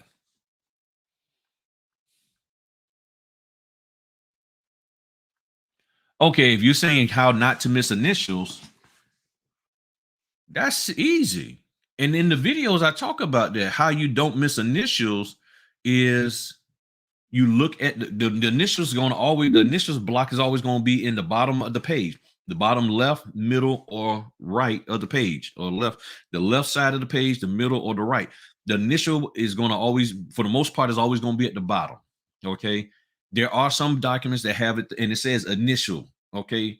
And then you just have them initial. Now, how you don't miss stuff is you don't rush. Most people who miss things are rushing through. They've gotten themselves all worked up and next thing you know, like, I'm trying to hear them get through. No, take your time. Look at the document. I didn't say read the document. Just look at the document. Oh, okay. Initial goes there. Initial goes there. There's no initial block on this page, so you keep going. You know, you also said how to add an attack. Look, there's a video I have out there about that. I got a video out there talking about adding attachments. Okay, there's a video out there. I can't remember where I put that video. But there's a video I have out there about attachments and stuff and everything. Yeah, I did a video, and there was a couple of videos on that. And it might be in my Notary Basic playlist about attachments and things of that nature. So if you look in the Notary Basic playlist, you probably will see it, or if you just do a search for acknowledgments, I talk about that, you know. And attaching acknowledgement isn't always about stapling. Everybody gets in their head, oh, I got to staple and glue it and tape it. No, you're just adding it to the document. And I talk about that in these videos about when that video first started off, it was talking about when you add an attachment. If you can't use the verbiage that's in the document, that's when. Now, if you're saying, well, I need to physically see somebody do it, that may not always be the case. Okay. If that's what you're asking for, Ms. Carl, that might not be the case. Well, I'm not going to grab hold of the concept until I actually see somebody. Again, the question would have to be, based on what was shared, what don't you understand on how to do it? So I'm saying, and I've said it in a lot of the videos, adding an attachment is simply if the verbiage in the notarial acknowledgement statement does not match with your state required verbiage, you take a separate sheet of paper and you fill that out that has the notarial language that you need on it, and you place it in the stack of documents. That's all you're doing. That's it. Now, at this point, the question would be, if you don't still understand that and you need to see it, you can, I mean, that's going to be hard because most people who are trained in it don't actually like, hey, watch me stick the paper. That may not always happen with the notary business. Okay. I'm just being real with you. I'm not trying to be funny. That may not always happen with the notary business. The depositions. Yeah, send me an email. Yeah, I saw your comment. Send me an email, notaryhelp@Griffin Notary. I'll talk to you. Tell you about that. I haven't done them in a while. Yeah, and I can tell you about that. But in my videos, I think I talked about it in detail about the about what that is about. And I think I even gave the information about how to get with those people. So if your concern is not missing initials, not missing signatures, the easiest way is to pay attention to what you're doing. I mean, there's nothing cryptic. That's why I said that video. If you're saying you saw that video on not missing, on where they need to sign, where you need to sign, then again, what was missing? What didn't you understand? When I pointed out, here's where they sign, here's where we sign. You okay? That's the question. Okay, and yeah, so that's the question that I need to know, because I mean, I know I'm clear At the end of the content, here's their name, they sign, here's the notarial area, you sign. If you're not allowing them to sign, then you either just not paying attention or something. You know, that's what I'm saying. You're not paying attention to what you're doing. And a lot of notaries do that. They'll sit there and don't pay attention. Right. And like what Oswald said, if you recheck your work, take your time and recheck. So again, it's the process. And I got videos talking about the systems. I got a doc prep video out there.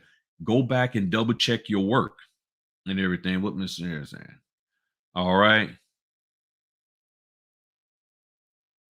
No, my documents, no, my attachments are hand printed. I mean, already printed, and not hand printed. I get them from the NNA and stuff. It says sometimes that initial block is just really short line at the correct. It is just a little short line at the bottom of the page. You look at it. If I see a dash at the bottom of the page, I just have them initial. Or you could call the title company or signing company just for verification. You could do that. It says here, my first assignment took me probably an hour. It took me 1.5 because I didn't want to get anything wrong. You will make mistakes. You are supposed to and make sure you are accountable when it happens. That is correct. I mean, heck, this past week I made a mistake. Yeah, I made a mistake. And it took me a couple of days to get it fixed because they sent me a FedEx. I didn't realize they needed me to ship the originals back because they never said anything, in the beginning. They just say, hey, go get this signed and scan it back to us. So I got it signed, scanned back, and I kept going. Then next thing I know, they're like, hey, we don't see this on tracking. I'm like, what do you mean? Yeah, we sent you a FedEx slip. And then to come to look at it, I went back and looked. They sent me a email with the same exact title. I thought it was a duplicate title and didn't realize there was an attachment and everything, but we finally got everything straight. You're right on the path. It will click. Don't worry, you're in the right place. Primer. And even took the Notary Essentials twice in the beginning. Yeah, you can look over that Notary Essentials over and over and over. Also not miss initials. It is to look at every document in 3 places. Right, the top, middle, yeah, and bottom. Yeah, you just look at the document. You just look at the document. Let's see here. Right. Don't explanation until you are comfortable with closings. Right. And see, again, does your state require you to do that? Does the title company require? And keep in mind, some of these companies, some of these signers, if the signer don't want to hear your mouth, why are you worried about running your mouth? And I've said this over and over again. If the signer is not willing to hear you,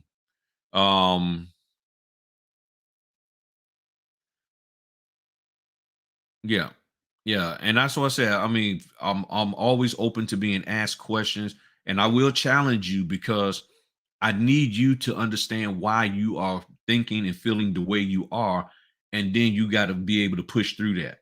We all have different learning styles. My wife did a video on that. Well, it was a long live, a 4-hour live we did together, but there are different learning styles. But one of the things that I had to learn for this business, for me to grow in 2021, as well as going beyond, I had to be willing to adopt different learning styles. I had to learn how to do the video, learn via video. I had to learn just hearing audibly. Also, along with physically seeing it, I had to be willing to expand my mind and allow it to learn in other ways. And when I started doing that, it made everything easier. It was a struggle and it took some time for certain things to click in, but it helped. And sometimes by me allowing myself, it may not have clicked on Monday, but maybe 3 Mondays from now, it will, or maybe 6 Mondays from now. But by me putting myself in a position to learn, and that's why me and my wife did the video last Friday. Look at the one from last Friday where we talked about putting yourself in a position to learn. You have what you say. If all you say is the only way you can learn is this way, and other opportunities for learning come, and you don't want to do this and expand to at least consider those ways, this is where you're going to be at. And not everybody is capable of teaching you within your realm of learning. And then you'll wind up missing out on stuff and things will bypass you that you actually can do, but because it didn't come the way you felt that it needs to come, you're gonna miss out. And that's one of the other things that I learned now that you bring it up is, and thanks for the super chat, Steve. I appreciate that, man. Really do appreciate that. One of the things that I've learned is that many notaries have told me I'm a visual learner. I'm a this learner. I'm a that learner.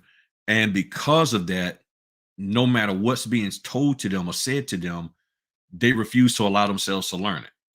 And then what they tell me is that they're like, well, I need to talk to you, Griff, in order for me to learn it. And I'm like, but I put the information in the video. Yeah, but I need to hear it from you.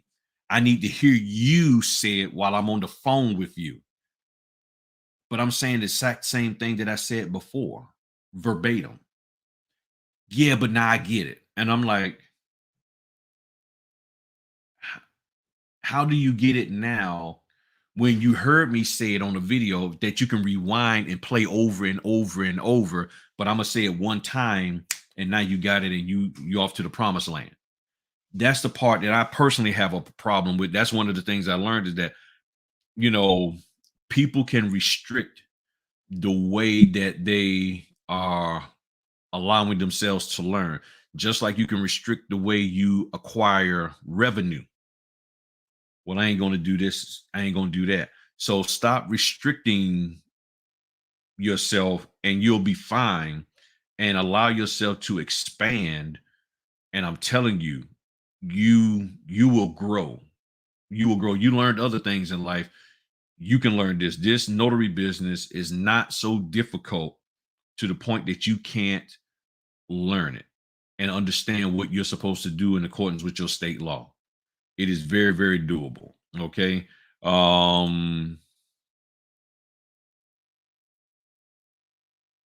Great. Yeah. See, that's what I'm saying. So because of the video, you was able, excellent. And again, look, Kara, if you need help, you know I'm here for you. Everybody know I'm more than happy to help you out and everything. My son told me I was the third notary, and they were I did explain, but they wanted it done right. Third time's the charm did it. Okay, cool. So be ready, Griff. Has it ever occurred to you or Dawn? I mean, I won't necessarily say that people are idiots. What I will say is that, and I did it, and I talked about this in a video. There was a video I did called "Who Made You Scared?"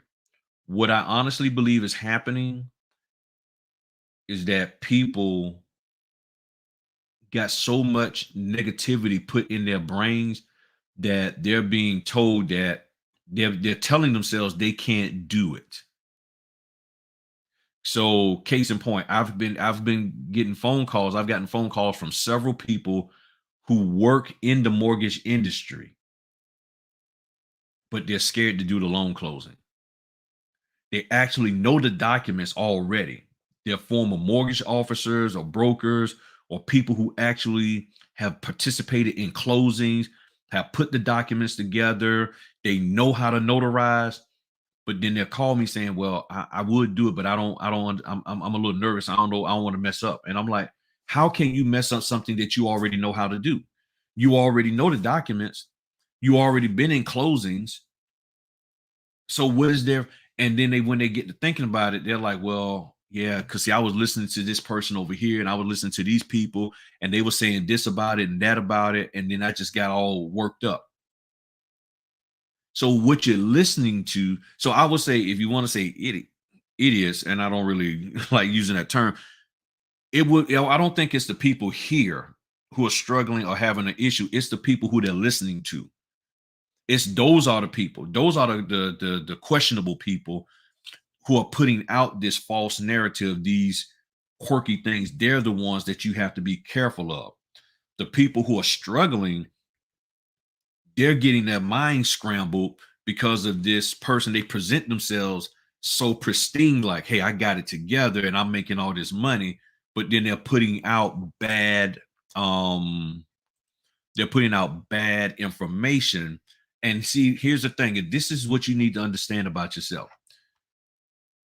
Because that information is bad, something inside you tell you that it's bad, but you just don't have anything to counteract it. You have nothing to throw back at it. So you're like, man, and that's what's confusing you, because you're like, okay, I hear what, okay, yeah, in the moment it sounded good, but now I don't know. But you don't have anything to stand on with regards to what they say. You can't refute it because you don't know enough and everything. Or how do you probably asking, how do they pay? They pay their reps. They pay us, monthly. So they'll set you up with your own, ACH transaction, or send you a check at the beginning part of the month. Yeah, I mean, if you want to use the sign here, you can do whatever you need to do to make it happen. But what I'm saying is, you need to be to a point that if you don't get a chance to prep the documents, somebody's calling you, like they called me at 10:45, saying we need you to be in Newport News, which is 47 minutes away, for a 1:00 appointment. You got to be ready to rock and roll. So there was no prep time. It was print the documents, stick them in a folder, hit the door, and go. And I didn't actually see the documents or what was contained in them until I was sitting there. And people say, well, man, you've been doing it. I was doing that when I was having 10 signings under my belt, or 20 signings, or less than 100. I've been doing last minute signings my whole notary life. I had no reason not to. You see what I'm saying? I had no reason not to. Just bought my tabs, but didn't use them on my first appointment. And I did fine. Great. That's the thing. I wasn't in those Facebook groups and stuff like that. So nobody got into my psyche to tell me that I couldn't do this business because of ... So I was able to go out there and do this business. And I had no reason. I mean, okay, last minute. And again, as I always say over and over again, the industry is last minute anyway. You know that. That's just like you going to look, there's certain restaurants you go to, they slow. We got a restaurant here called Feather and Fin. It's primarily in the area called Norfolk, mostly in the black neighborhoods. And their chicken is pretty good. But they slow. They are slow. They take forever to cook. I mean, they be having 3-4 cooks back there. 5-6 people on the counter doing, and you go there, and next thing you know, it's like, okay, man, it's been an hour. When I'm gonna get my we ain't even started cooking yours yet. And I'm like, now this stuff is good, but they slow. They slow. So you can't go in there talking, getting mad at them like, where's my food? I just ordered it. Why you ain't finished my food like Chick-fil-A? They ain't Chick-fil-A. They slow. Food good. So I don't mess with them no more. I mean, unless if I happen to be in the mood for a piece of chicken and I see there ain't not a single person in that restaurant. I mean, they got to be no customers in there. If I see there's no customers in there, I can get in and get out with no problem. But let there be one other person in there, it's going to be 25-minute wait. So when you look at the mortgage industry, they last minute. And let me go back to this from yesterday. When the lady called me, she said we wasn't expecting to close today. She told me we had no idea that we was going to be closing this deal today. But everything happened to line up the way we needed it. So the lender said, we need to close, and now we have to go find a notary. And now we're talking to you. And I said, you got me, and I'll take care of it. And I could tell in her voice she was a little timid, a little nervous about it being last minute, and whether or not I was going to charge an arm and a leg. And I said, nah, you ain't got to worry about that. I'm like, just $150. Get the job done. I had never heard of this title company before. I don't even know where they at. I got to look them up later. But that's what I did. So that's why I'm saying, to increase your revenue in 2022, add more last minute signings. Now, how do you get prepared for that? Know how to notarize properly, get quick at prepping your documents, be fine with going out there and doing the closing, and you haven't had a chance to prep the documents because you are comfortable with notarizing and you understand that, and you have blank notary certificates, jurats, and acknowledgments, and you have all of the stuff together that you need. You have your paper, you have your toner, you have your pens, you got everything that you need, that if they called you right now and said, can you go do a signing? Yes, I can. Because when you say, well, no, I can't, why can't you? And if the reason why you can't is because you're worried about what you're going to say about the documents, then you've already lost. You already lost. And if somebody calls me, I'm like, yeah, I will find a way. If I bet I have to be like really booked, or there's no wiggle room. They have like, nah, we can't do 3 o'clock. But the 3 o'clock is the only time I have. Well, now we can't do 3. Then okay, I'm not going to be able to accommodate. All right, Griff, no problem. Thank you. But I'm not saying no to an order because, man, I ain't got enough toner. I ain't got no drum.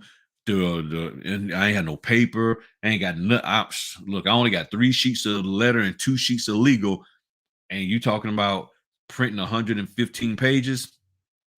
Nah, I can't do that. That's where notaries are at.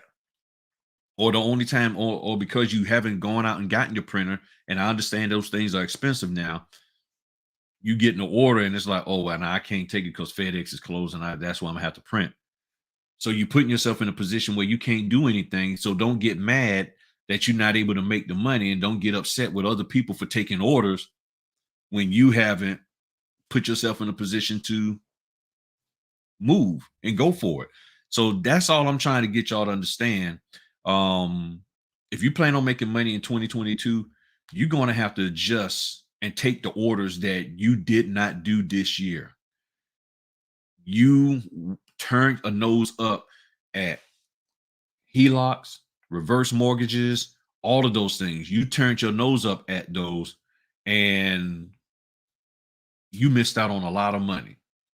And the money that I made came from debt settlements, loan mods, reverse mortgage applications, reverse mortgage closings, loan applications, the closings, the buyers, the sellers, the what's those things? The trailing docs, doing the documents at the last minute, all stuff that happened, that didn't get signed right, and they needed somebody to go back. That's where I made my money. $115 I averaged out of 689 orders. You tell me what's wrong with that. So now you got to get your headspace together so you can go out here and do what you need to do to make the money you need to make. That's just the bottom line. Okay. So before you spend money on another mentor program or anything, you need to vet those people. I got a video out there called what you need to ask your notary trainer before you spend money with them. You need to look at that video because I break down what you need to talk to them about. And Samantha talked about that. You need to make sure that they're going to do right by you. And if they're not, then they need to kick back them dollars to you. And don't be paying those $1,700. And I'm sorry, whoever you are that's doing it, you might get mad at me, but you got to prove to me I'm at $1,700, $1,799 for 1 month of your time. You never have to do. The person who's doing that, they're not doing closings. Why do closings if I get 5 people? I get 5 people to do that a month. If I can get 5 people to do that per month, you're talking about $8,000. So you're just under that $9,000 a month to make $100,000 a year I'm sorry, and that puts you at, well, actually you are at 100,000. That's $107,000 a year you're making. $107,000 a year. See, people ain't dumb. They're like, okay, well, if I can get 5 people to do this here, I'm doing good.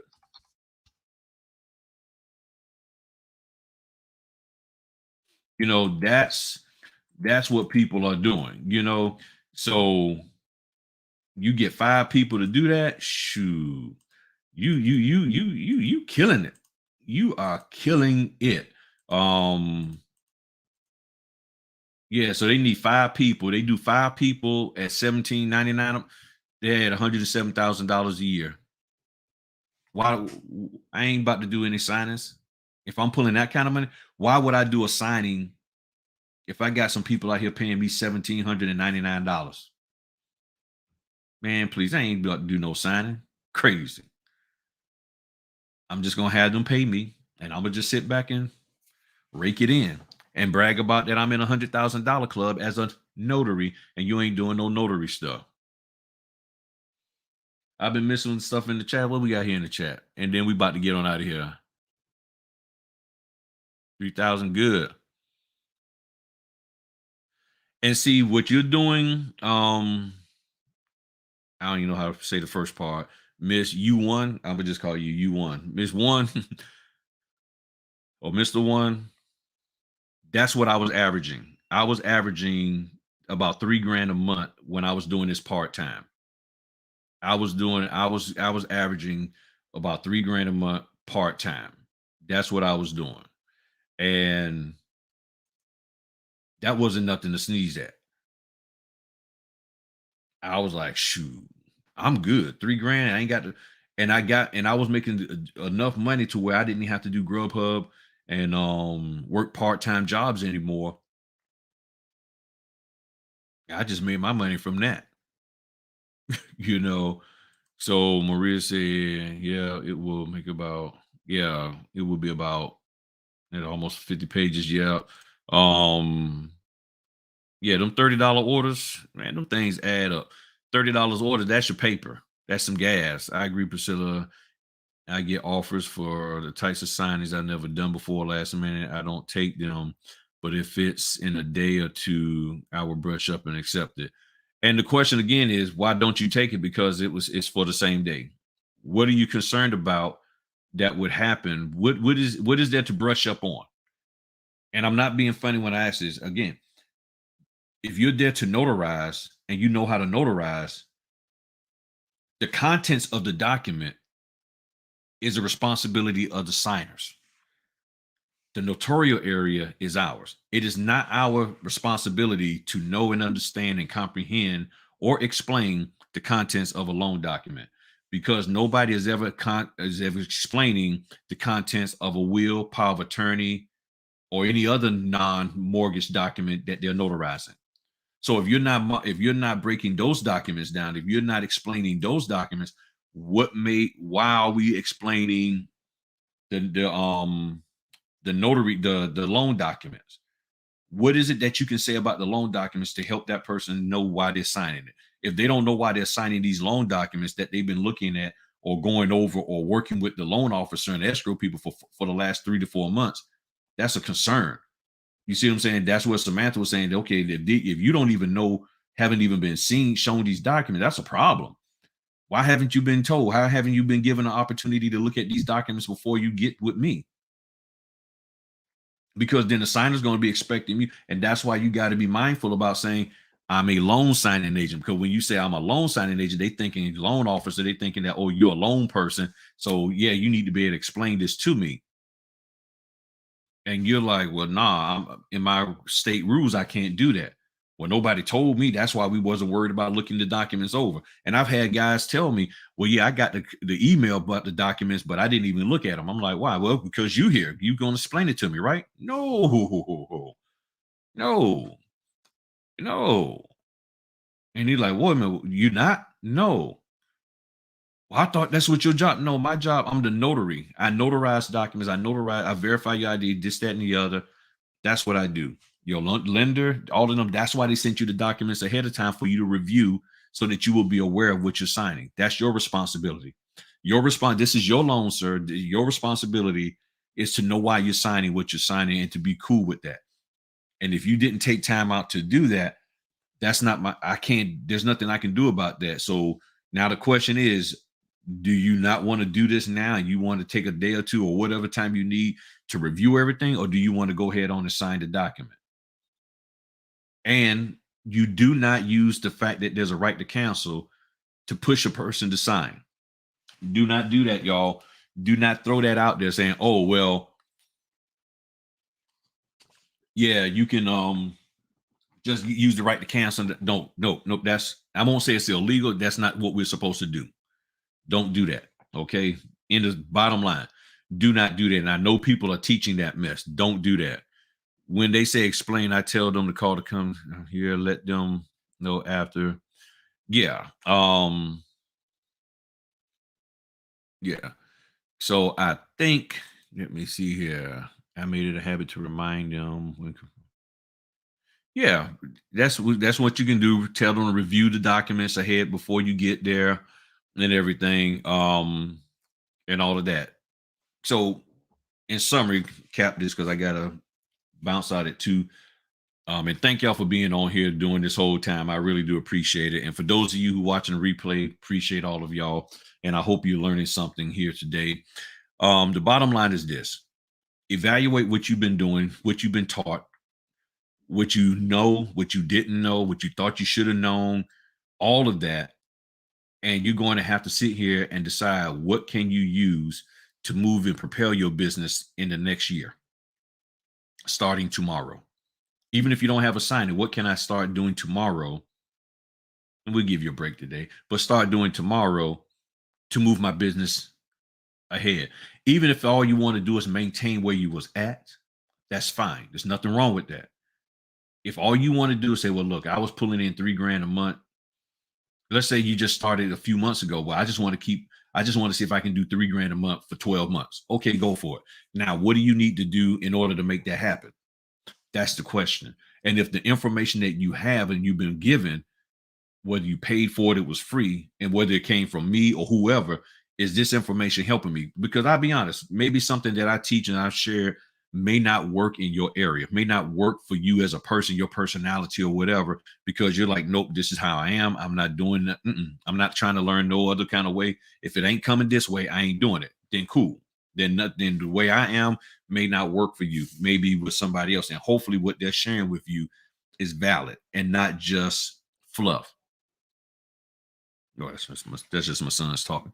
You see what I'm saying? So those are the things you got to take into account. So analyze where you're at and start thinking about moving forward. Get your business mindset together. Stop thinking of this business in the W-2 realm. You might have to cut some people loose. You might have to cut. I should have said this in the beginning, but for those of you who hear at the end, you're hearing this. I said a couple of weeks ago, for 2022, stay out of all social media that's negative.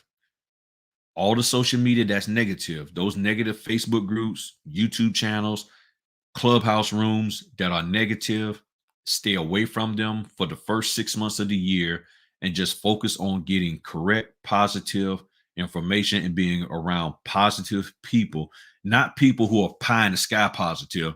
Like, you can do it. No, you're going to be great no matter.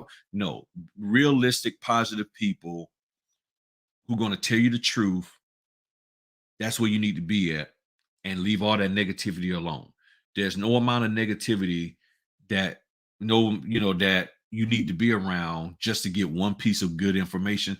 I'm sorry, because that negativity is going to outweigh that. And y'all know this because you tell your kids that all the time. Stop hanging around that bad boy because they always acting up. Stop hanging around that bad girl. They always acting up and causing you to go down a rabbit hole of destruction. So, in closing, you know what you need to do. I'm here to help. Look at the videos, okay? Because if you call me about something that I've talked about in the video, I'm going to direct you to that. If you're calling me because you just want to hear me say it, I'm not going to say it. Okay, I'm just look at the video.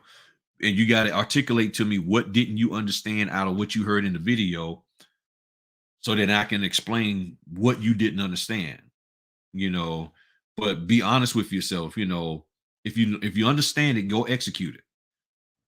Okay? If you understand it, go execute it. And stop trying to get confirmation after confirmation after confirmation after confirmation. Just go execute it and watch how your business and you will grow. All right. Y'all have a good one. Welcome to the new year. I'll see y'all next Fritter Friday. We're going to be popping and doing our thing. Y'all have a good one. Peace.